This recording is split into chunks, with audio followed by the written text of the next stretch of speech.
Саламатсыңарбы, балдар? Сак-саламат турасыңарбы?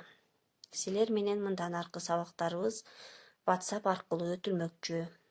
Силер менен бүгүнкү өтүлө турган сабагыбыз кыргыз адабиятынын 4-чейрегинин 1-сабагы. Өтүлө турган темабыз 3-чейректе өтүлгөн темалар боюнча кайталоо сабагы. Өткөн чейректе силер менен Чыңгыз Айтматов боюнча анын өмүрү, чыгармачылыгы, анын бетме-бет чыгармасы тууралуу силер менен өткөнбүз.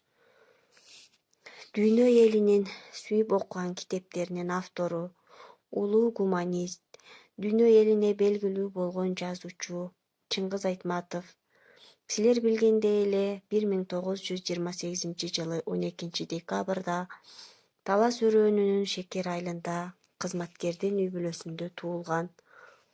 Ал орус жана кыргыз мектептеринен билим алган. Анын балалык чагы согуш убагына туура келгендиктен, ал өзү сыяктуу достору менен согуш учурундагы көп кыйынчылыктарды башынан өткөрүшкөн. Ошондуктан анын чыгармаларынын көпчүлүгүндө ал өзүнүн башынан өткөргөн окуялары жөнүндө баяндап жазган. Жазуучунун чыгармалары дүйнө элинин көптөгөн тилдерине которулган. Чыгарманын негизинде көптөгөн бир канча кино тасмалар тартылган. Чыңгыз Айтматовдун силерге белгилүү болгондой өтө көп чыгармалары бар.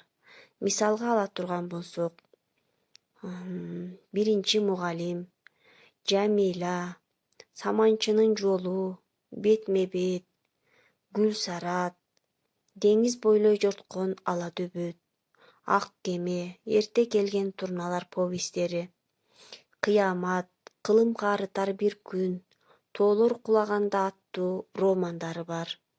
Силер бул чыгармалардын баарын окубасаңар да, айрымдарынын кино тасмаларын көргөнсүңөр.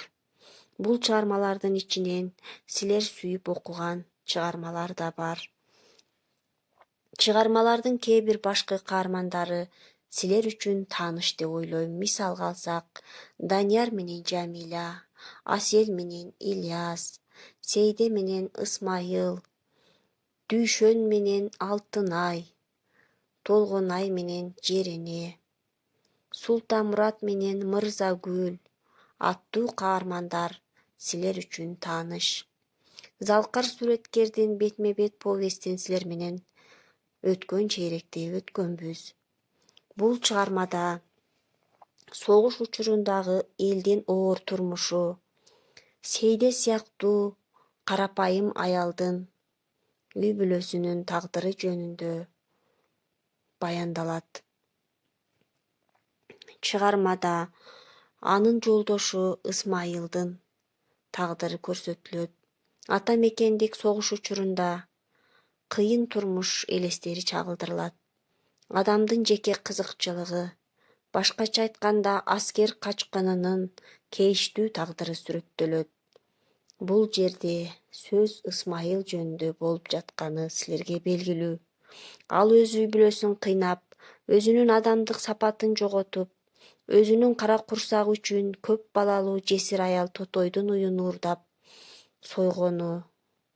Бул эң жаман көрүнүш экени силерге белгилүү. Согушта өз жанын кыйгысы келбей, согуштан качып келип, кышы бою үңкүрдө бекинип жатып, андан анын аялы Сейде жаз келгиче аны эптеп, үйүндө бекитип, жесир калбаштын баласын жетим калтырбас үчүн жазга чейин аны бекитип, багып, жаз келиши менен башка жакка көчүп кетүүнү максат кылат. Бирок Ысмайылдын адамдык сапаты кара курсак үчүн кошунасынын уюн уурдап сойгондон кийин Сейденин ага болгон үмүтү, ага болгон мамилеси түп тамырынан өзгөрөт. Бул учурда Сейде анын өтө кара ниет адам экендигин билип, андан кол үзүүнү чечет. Кичинекей эмчектеги баласын көтөрүп алып төркүнүнө кетмекчи болот.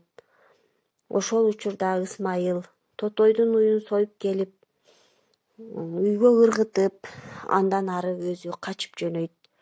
Бирок Сейде аны эл астында анын жүзүн ачуу үчүн, аны элге өз жазасын тартуу үчүн анын кылмышын бетин ачат.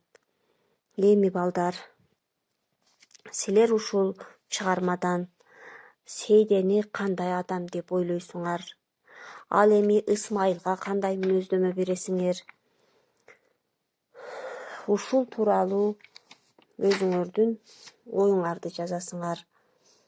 Бүгүнкү күндө дагы ушул мекенин коргобогон, ага чыккынчылык кылган адамдар бар деп ойлойсуңарбы? Ысмайыл сыяктуу адамдарга кандай баа бересиңер? Ал өз үй бүлөсүн эмне үчүн ойлободу? Төшөктө жаткан энесин эмне үчүн ойлободу?